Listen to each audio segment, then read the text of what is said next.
Olá, meu nome é Flávio Pereira Lima, eu sou sócio do Matos Filho e nós no escritório acreditamos que nós não devemos ser apenas um escritório de advocacia. Nós devemos atuar para minimizar as desigualdades do país, fomentar a advocacia pro bono, defender os direitos humanos, a cultura, impulsionar as transformações que a sociedade brasileira precisa. E nas empresas é a mesma coisa. Os empresários não devem se limitar à atividade empresarial. Tem que atuar para transformar a nossa sociedade. E quando refletimos sobre quem poderíamos convidar para concluir o nosso relatório anual, a escolha recaiu sobre dois empresários que vão muito além da atividade empresarial, que são verdadeiros impulsionadores da nossa sociedade. Geise e Abílio Diniz. Muito obrigado pela presença de vocês. Um prazer. Abílio, no meio da pandemia, nós conversamos com você num evento virtual no escritório e você disse que para enfrentar momentos difíceis você tinha que ter serenidade. E disse também que toda crise, que tinha uma certeza, toda crise tinha um fim. Naquele momento isso foi importante para a gente. Agora que acabou, como é que você está vendo o Brasil? Flávio, você me fala, nós somos amigos, nós precisamos crescer. Sem crescer, nós não vamos atender toda a população brasileira. Nós precisamos de investimento. Nós tivemos no ano passado quase 20% sobre o PIB em taxa de investimento. Eu tenho dito a eles todos com quem eu tenho podido falar, nós precisamos caminhar para 25%. O governo não tem a menor condição de fazer isso. Nós fizemos, o ano passado, o ano de 2022, quase 20%, praticamente só com iniciativa privada, só com investimento privado. O investimento do governo foi menos de 1%. Né? Mesmo que haja mais investimento do governo esse ano, é muito pouco. Nós precisamos de capital. E nós temos que dar para esse capital, principalmente o capital de fora, que o mundo tem uma quantidade imensa de capital. Falta gestão. O capital, quanto nós quisermos. E o capital muito, muito voltado para fazer coisas no Brasil. O que o capital pede para investir? Eu quero segurança política, eu quero segurança jurídica para poder investir. Porque os projetos têm de monte, tá?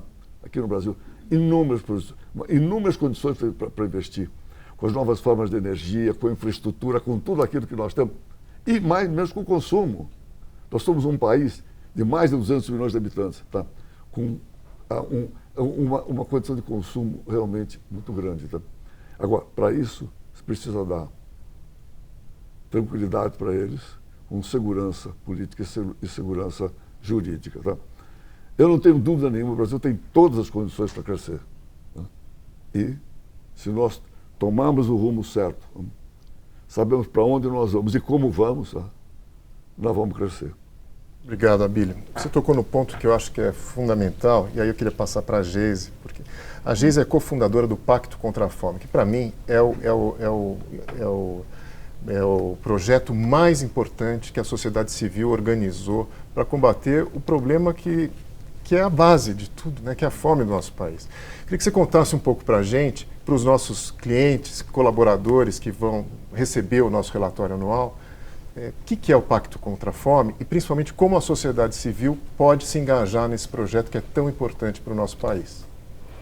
Bom, obrigada, Flávio, e é um prazer também poder ter essa oportunidade de falar aqui para vocês que estão desde o começo também nos apoiando nesse movimento do Pacto contra a Fome. Então, antes de mais nada, muito obrigada pela abertura, por acreditarem nisso e por também fazerem parte desse movimento que é a sociedade civil organizada, atuando num movimento que vai ser tão importante para ajudar de alguma forma no combate à fome.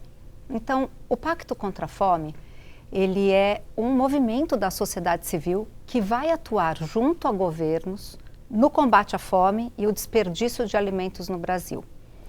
Nossa visão é que em 2030 nenhuma pessoa no Brasil tenha fome e em 2040 todas estejam bem alimentadas. O que significa isso? Que a gente quer cuidar também da questão nutricional, porque nada adianta a gente esperar que um Brasil esteja bem desenvolvido. A gente acredita muito na questão de educação. Nós temos um instituto, o Instituto Península, que é voltado para isso, e a gente continua acreditando que a educação é a base de tudo, mas como que a gente vai educar e desenvolver essa nossa população se a gente não tem o mínimo da base, que é a alimentação? Então, nosso objetivo aqui nada mais é, o Pacto, ele é um think tank de inteligência e dados e junto com isso articulação para que a gente consiga movimentar os 3 setores, que é setor privado, o terceiro setor e governo juntos nesse combate. Ele é um movimento nacional, suprapartidário, então isso é uma questão muito importante, é supra tudo, supra-religiões, supra-gênero, supra-raça. Por quê? Porque a fome está acima de tudo, não tem concorrência, não deve ter. Então o nosso desejo é que todos venham e cabem todos. Então hoje nós temos já vários parceiros realmente trabalhando juntos, não é só apoiando no sentido de colocar uma chancela, não, estão trabalhando. E é nesse lugar que a gente acredita na força do todo para trabalhar realmente nesse combate. A gente tem hoje 3 grandes áreas de atuação. A primeira área é a gente trabalhar num hub de iniciativas, todas as iniciativas que já existem, que elas venham para essa plataforma, quer seja no terceiro setor, setor privado ou até governo, e que a gente consiga dar visibilidade e promover sinergias entre elas, entendendo os impactos que elas causam. Com isso, a gente vai ter um ganho realmente de, primeiro, enxergar quem que já faz e ver quem que é possível também ser escalonado. Então, esse aqui é um grande passo importante que a gente quer trabalhar sinergia. O segundo grande pilar de atuação é a gente trabalhar no setor privado, e o setor privado através do ESG. O S, o social, ainda é muito pouco difundido, e a gente trabalha junto com o setor financeiro para que ajude a impulsionar isso aqui. E a gente sabe também o quanto é importante que neste lugar que a gente pode trabalhar o desperdício, que é a iniciativa privada, a gente tenha um olhar de como que eu compenso esse desperdício em favor à fome. Então a gente entrega aqui esse hub de iniciativas para que essas empresas não precisem criar do zero, elas podem apoiar, e por outro lado a criação de um crédito, como um crédito de carbono, mas é o crédito da fome, que nesse caso vai ser nutrição na primeira infância, onde as empresas vão poder também apoiar. E o terceiro grande braço é advocacy e políticas públicas. Então aqui a gente também atuando nesse lugar, porque é onde a gente mais acredita que faça diferença é atuar nas bases de um jeito fortalecido. Então dados é um lugar que a gente realmente quer aprofundar cada vez mais para ajudar inclusive a governo a fazer políticas públicas mais eficientes. E você fez um trabalho super importante, o embrião talvez desse projeto, que foi mapear o desperdício no Brasil, né? Você poderia dar os números para a gente, porque eu acho que é impactante. Sim.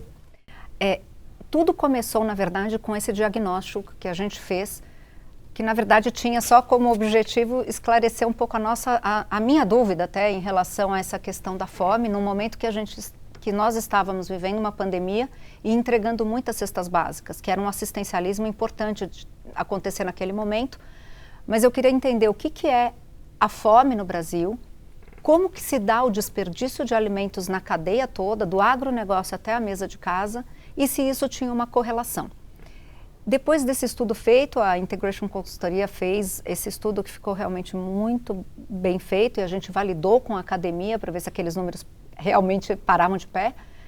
E o número é o seguinte: olhando para a questão da fome, a ONU define fome, que é insegurança alimentar grave, quando uma pessoa não tem o que comer hoje, nem sabe se vai comer amanhã, quando 5% ou mais da população de um país está numa situação nessa situação que não sabe o que vai ter.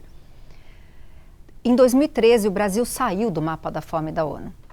Então, mas éramos 3,6% da população. Naquela época, ainda 7 milhões de brasileiros. Hoje, esse número, na última pesquisa do ano passado da Rede Pensan, esse número foi para 33 milhões de brasileiros nessa situação. Quando a gente mapeia o desperdício na cadeia toda, ele é 8 vezes o tamanho dessa fome.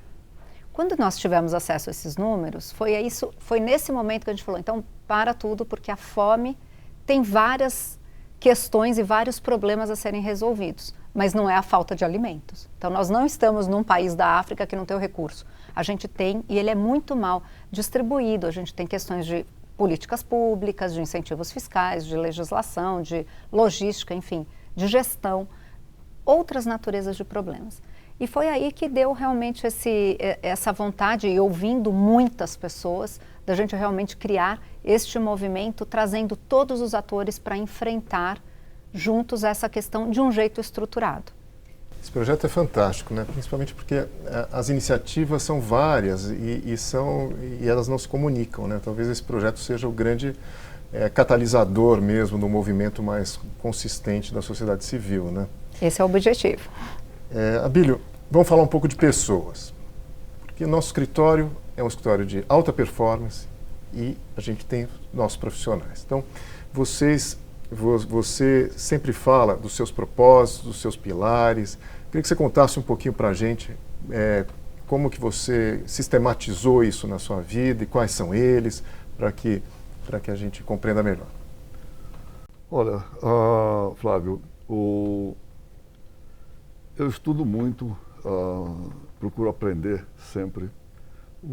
Eu tenho um propósito muito claro, meu propósito de ser feliz, aprender e compartilhar, né? Então, por isso que já escrevi 2 livros, fiz mais de 70 lives na pandemia, faço palestras e dou aula na GV, enfim, de compartilhar aquilo que eu tenho aprendido durante a vida. E durante a vida também, eu estruturei, eu recebi, embora tenha nascido de uma família humilde, da qual tenho muito orgulho, humilde, mas eu recebi uma grande herança, né? O meu pai me introduziu os meus valores, né? Me ensinou o que era honestidade e ética, e minha mãe me apresentou para Deus. Então, essa foi a herança que eu recebi e que foi para mim muito importante. E daí eu fui desenvolvendo primeiro os meus valores, né? E depois construindo os meus pilares. Os meus valores, eles definem a estrada por onde eu ando, né? A estrada da vida, né? E eu posso ir daqui até aqui, né? E os meus pilares são a maneira, vamos dizer assim, onde eu me suporto para andar por essa vida, né? Que eu fui construindo, né, ao longo da minha existência, tá? E na escola da vida. Começando pelos meus pilares, quer dizer, onde eu me apoio. A primeira coisa que eu me apoio é a atividade física. Eu sempre fui um esportista, um atleta, enfim, me apoio nisso então, para ter uma vida saudável. Eu olho muito para a alimentação, que é fundamental, um pilar. Não adianta você fazer esporte, coisa e tal, você não prestar atenção na alimentação. O terceiro pilar é o autoconhecimento. Quer dizer, não é que as pessoas dizem, o Abílio gosta de mandar todo mundo para terapia. Não é bem assim. É um pouco assim. Mas, então, quer dizer, eu acho que a pessoa tem que ter um mínimo de autoconhecimento. Investigar um pouquinho quem é esse cara que está lá dentro de mim. Ser um pouco sabedor das suas emoções. Por que eu fui tão triste ontem? Por que eu fui tão alegre? Coisa e tal. Saber um pouco então, de como é que você é, de como é que você se dirige. O quarto pilar é o controle do estresse. Né?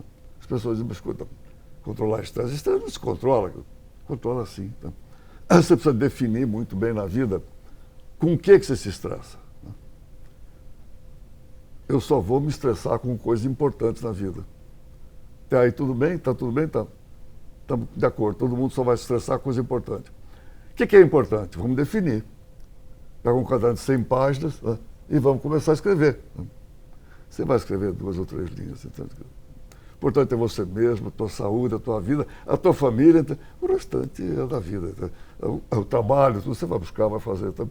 Então, é importante isso. O quinto pilar, para mim, tem que ser uma coisa assim, muito particular de cada um. Então, eu sou um cara absolutamente normal, sou mais inteligente que ninguém, tá? Mas, se tem alguma coisa que, para mim, é muito importante, é a fé que eu tenho em Deus. Isso, minha mãe me deu isso, né? E eu sigo pela minha vida, para mim tem sido muito importante. Mas isso é uma coisa um pouco de cada um. E o sexto pilar é o amor. Né? Eu não imagino uma vida sem amor. Mas não é um amor por uma pessoa, pelos filhos, é amor pela vida, né? Por aquilo que você tem, até mais ainda por aquilo que você almeja, que você quer ter. Amor para o seu dia a dia, amor por estar bem, por se sentir feliz, por se sentir tranquilo, sentir alegria da vida. Isso é o amor. E é o motor do carro da vida. Então isso é por onde eu me apoio nessa vida. Né? E os meus valores, tá? Que eu te falei, honestidade e ética, humildade. Né? Humildade é um negócio assim, você fala, pô, esse cara, o Abílio, esse cara é humilde, coisa nenhuma. Não humilde coisa nenhuma, tá? Depende, vamos ver do que nós estamos falando. Tá? Se humildade é usar roupa velha, fazer voto de pobreza e coisa e tal, não é bem o Abílio. Agora, se humildade é respeito, se humildade é você ter consciência que você não sabe tudo, que você precisa sempre aprender, que a opinião do outro pode ser melhor do que a opinião sua, que é bom que você ouça. Tá? Isso é humildade, quer dizer, eu acho que isso é importante, e a humildade é sabedoria, tá certo? Depois disso, então, quer dizer, você tem a determinação e garra, tá? Você precisa saber o que quer. O Abílio é um cara que não acredita em destino. Eu acredito que cada um escolhe o que quer ser na vida. Escolhe como é que a sua vida deve ser. E vai em frente, vai buscar aquilo, os seus objetivos, com determinação e garra. Outro quarto valor, que para mim é mais do que valor, é uma ferramenta, é a disciplina. Você tem que ter disciplina para fazer as coisas. Né? Tem gente, tem amigos meus, tem pessoal aqui da Península, que eu sou irritantemente disciplinado. Eu não sei se eu irrito os outros, mas eu acho que disciplina é uma ferramenta extremamente importante. Sabe? E realmente, isso aqui é um negócio assim, sabe? Os meus valores dizem de onde eu posso ir, daqui até aqui. Né? E daí seguir em frente. E o principal valor, né, para mim, é o equilíbrio emocional. É a pessoa saber que na vida você tem papéis e atividades. E dentro desses papéis e atividades, você tem que manter-los em equilíbrio. Essa é a sabedoria da vida. Não adianta você estar bem no trabalho, ou você está bem com a família, mas está péssimo, não sei o quê. Tá. Porque um polui o outro. Então, na sabedoria da vida, você tem que manter os papéis e atividades em equilíbrio. Né? E isso aí é o que eu chamo de equilíbrio emocional. Então é isso. Então, como é que é o Abílio? O Abílio caminha pela vida, pelos seus valores, então ele se apoiando nos seus pilares. E deixa a vida seguir. Tá? Mas sabe o que eu acho legal? Que você sistematizou o que funcionou para você. Em algum momento, vocês dois tiveram a ideia de divulgar isso para os outros. Então fizeram 2 eventos, que é o Plenai, que se transformou num podcast de sucesso.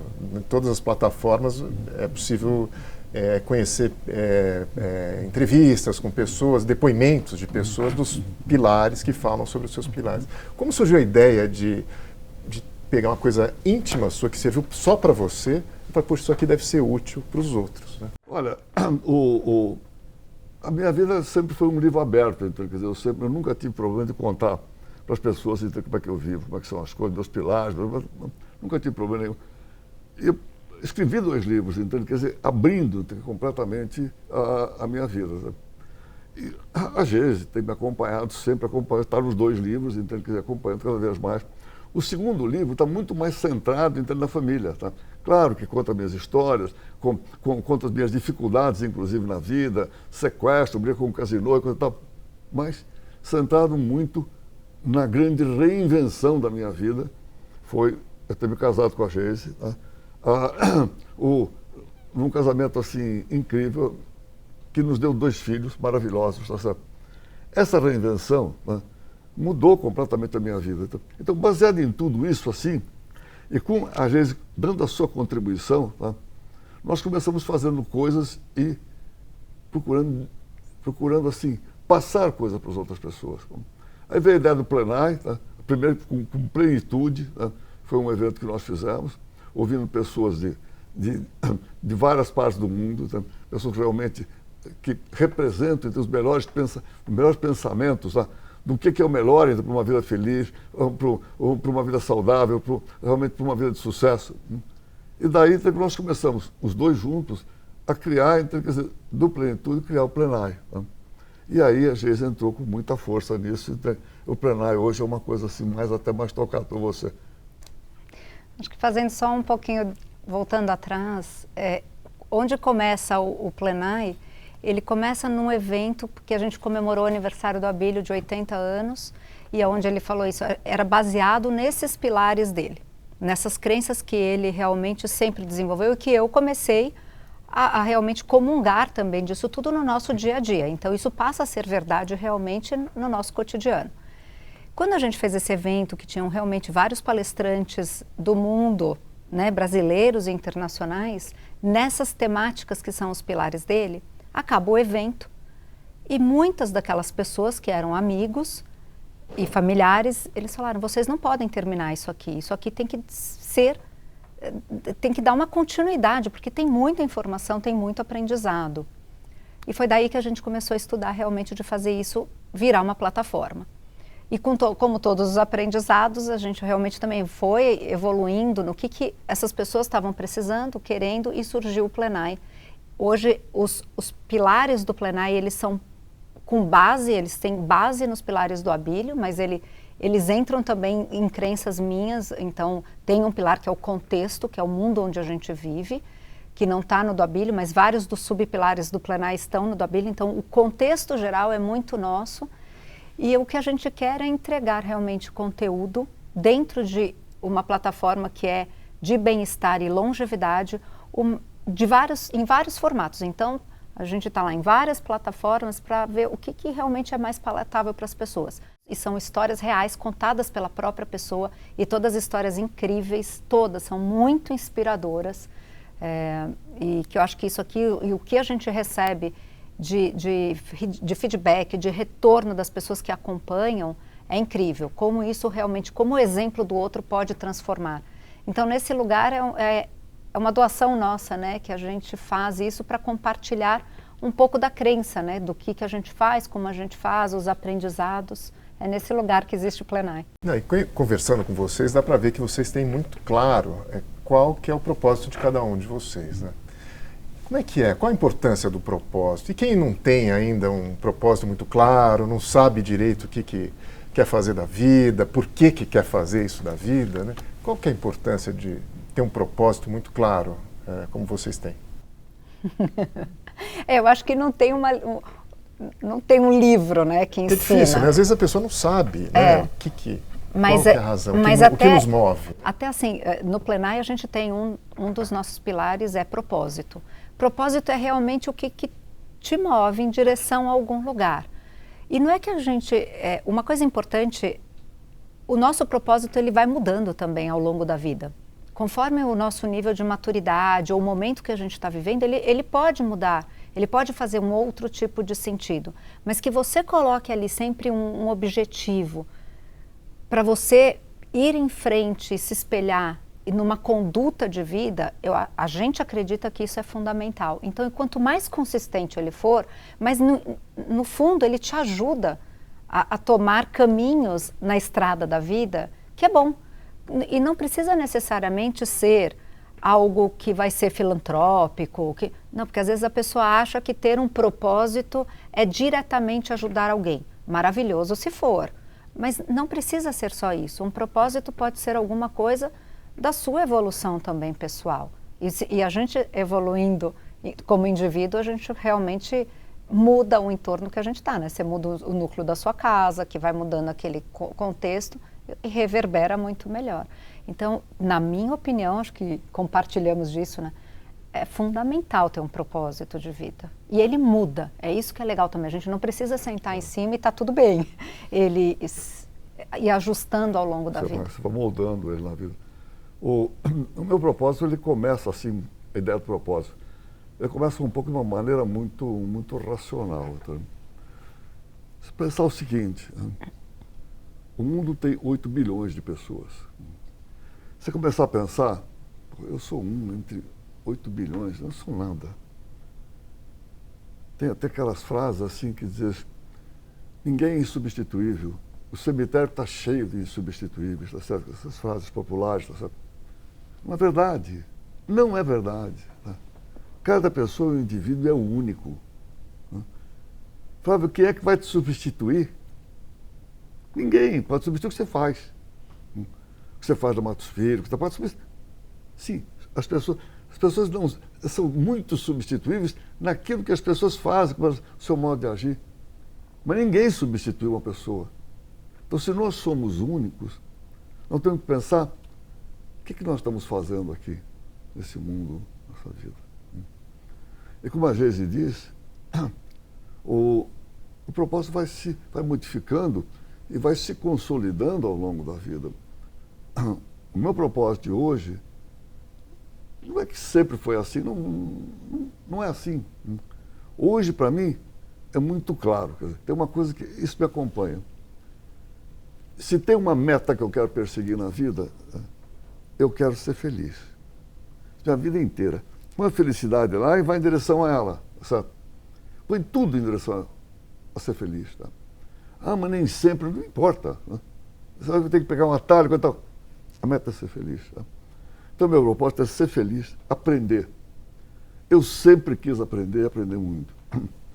Quando me formei na GV, naquela altura, praticamente não tinha emprego, não tinha nada. Até eu trabalhava com meu pai, nós tínhamos até uma condição de vida até boa, né?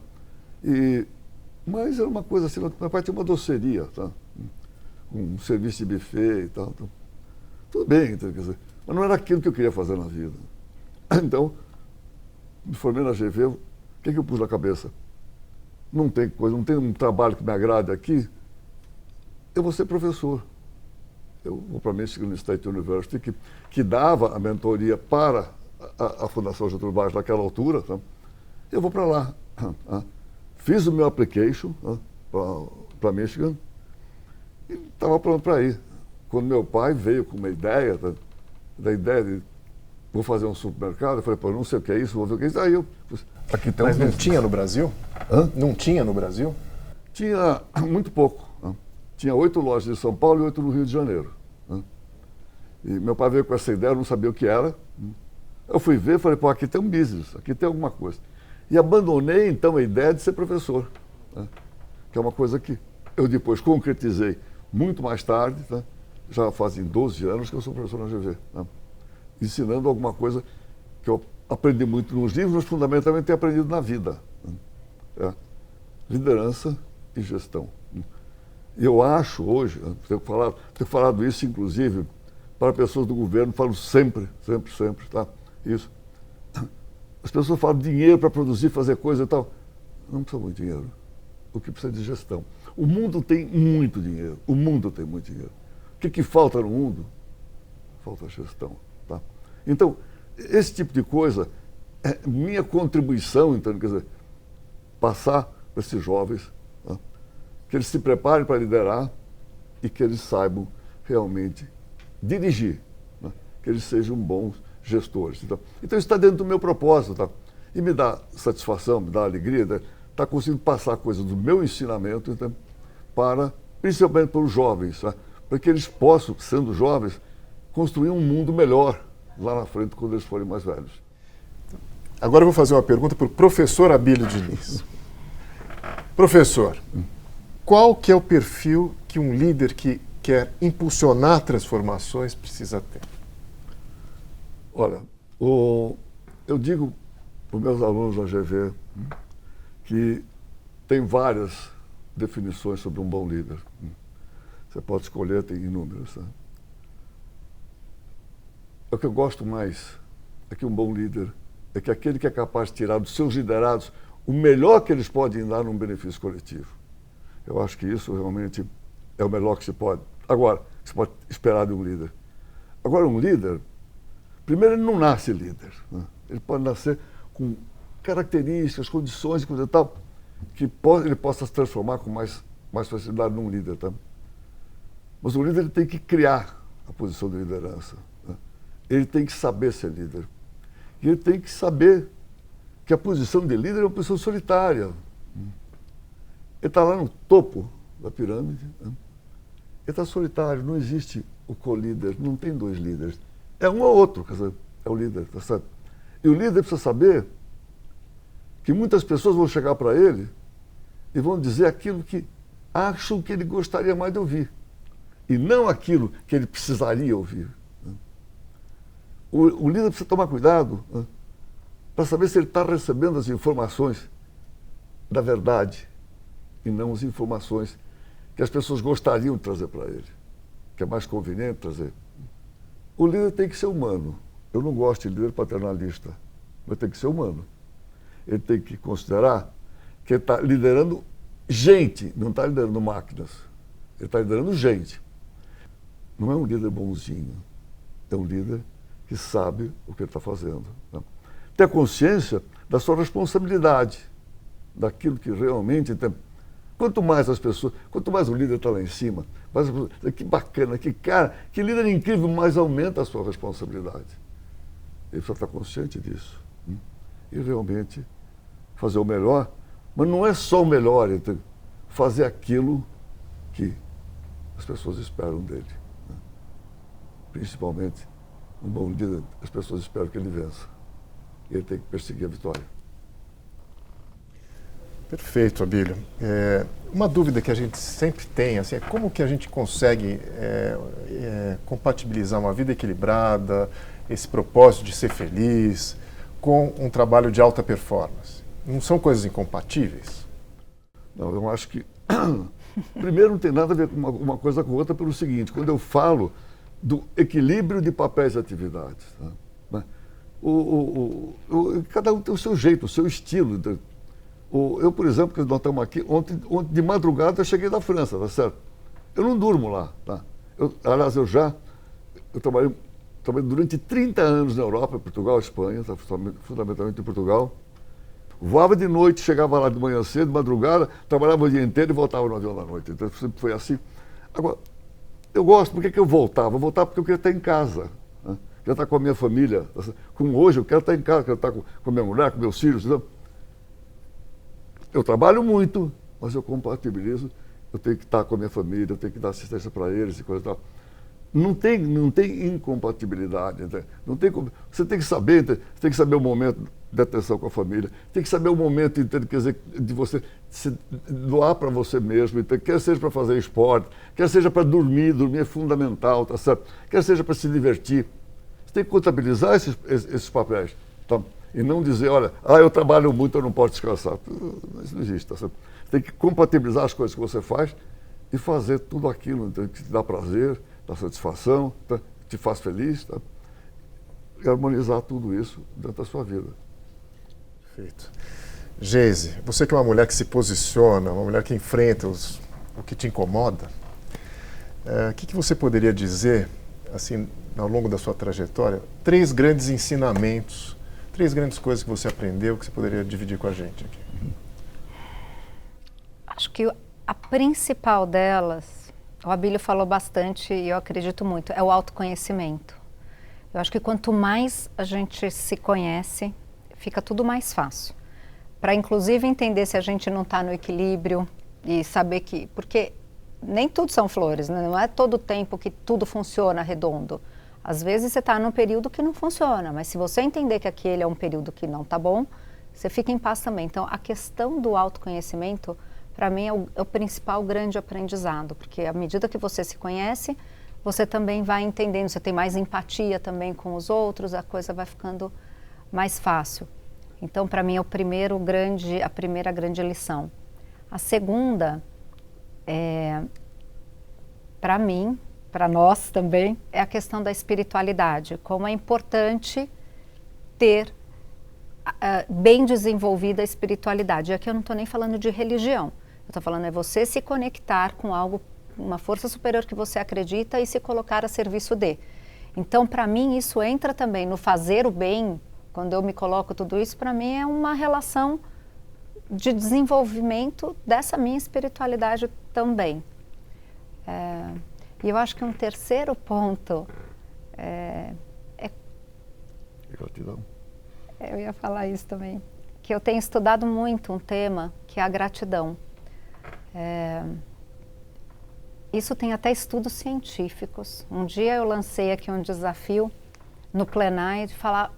Eu queria entender se a gratidão tem alguma correlação com longevidade e com bem-estar. E a gente contratou um professor especialista em estudos científicos. E ele, logo de cara, ele falou, olha, eu não vou nem fazer uma proposta aqui, porque eu acho que não vai ter nem material suficiente para isso. Mas me dá aqui uns dias que eu vou pesquisar. E ele voltou, e ele falou, olha, para minha surpresa, agora eu já não me lembro mais, uma quantidade imensa de estudos, e ele fez uma meta-análise da qual ficou pronta e é um estudo lindo, que é uma alta correlação quando a gente tem gratidão com uma longevidade, uma vida mais longa e mais feliz. Então eu exercito isso diariamente. Então para mim parece uma coisa meio boba, mas assim, o cara parou no farol que ele podia ter passado. Às vezes no primeiro segundo você fica irritado porque está atrasado, no segundo 2 eu falo, tá tudo bem, não era para eu ter entrado ali. Desde esse tipo de coisas até num episódio agora muito maior para a gente, mais marcante, que foi a morte do João Paulo. Logo nos primeiros dias, né, a gente conversando, eu falei para o Abílio, eu falei, vamos tentar olhar, por mais triste que estejamos, óbvio, mas vamos olhar pelo lado do copo meio cheio. A gente viveu, né? Você viveu esse filho por quase 59 anos. Eu tive o privilégio de viver também 20 e poucos anos com o João. E a gente viveu. Nós curtimos muito, a gente viajou muito, a gente convivia no final de semana, a gente viveu. E isso é gratidão. A gente conseguir olhar para as coisas boas da vida também pelo lado do copo meio cheio. Então, para mim, isso transforma, tem transformado a minha vida cada vez mais. E quando eu coloco isso tudo em favor de, tudo se abre, os caminhos vão se abrindo, eu agradeço. Às vezes um negócio não deu certo, tá bom, não era para ser. Tá tudo bem também, que bom. Quando vejo, logo aparece uma coisa que é melhor até do que aquela que eu estava esperando. Então, para mim, esse exercício diário, e eu faço esse exercício diário da gratidão, que está na minha oração, que está no meu comportamento diário, assim, em vários momentos. Então, claro, tem momentos que eu não alcanço também, também sou humana, né? Tem horas que dá...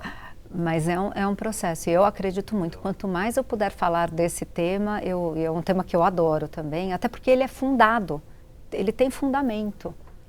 E Abílio, a última pergunta é uma pergunta clássica.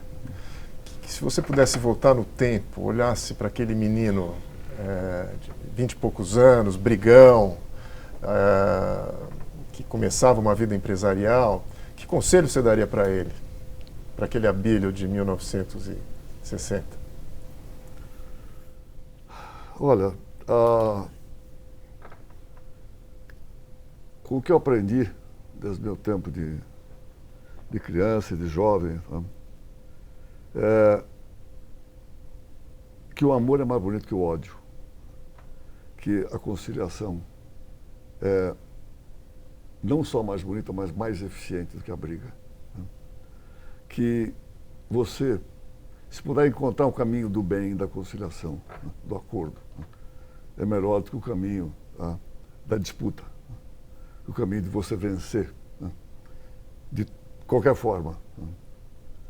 E é uma coisa que eu fui evoluindo ao longo da vida, porque uma boa parte da minha vida, o que eu vou conciliar? O que eu vou fazer acordo? Não, vamos vencer, vamos derrotar, vamos botar a pessoa para baixo, coisa e tal. E talvez isso tenha sido até, em alguns momentos, razão de sucesso. Mas não é por aí. Não é por aí. Tá? É muito mais... Não é que é mais bonito, é mais eficiente. Tá? Você ir pelo caminho do bem, do acordo, né? Da parceria, da cumplicidade, do entendimento. Né? E é muito melhor. Então, o que eu diria para ele, calma. Calma. Tá? Tenta ir pelo caminho do bem, então, que você vai melhor, né? E vai até ter mais sucesso. Muito obrigado, foi um prazer tê-los aqui no encerramento do nosso relatório anual. Para o Matos Filho é uma honra a presença de vocês aqui. Obrigado. Para nós que é uma alegria também, como o Abílio falou, com tantos amigos também. Desse lado é realmente uma satisfação enorme poder dividir com vocês também, né? Todos esses movimentos que a gente tem feito e acreditado. Obrigada. Obrigado.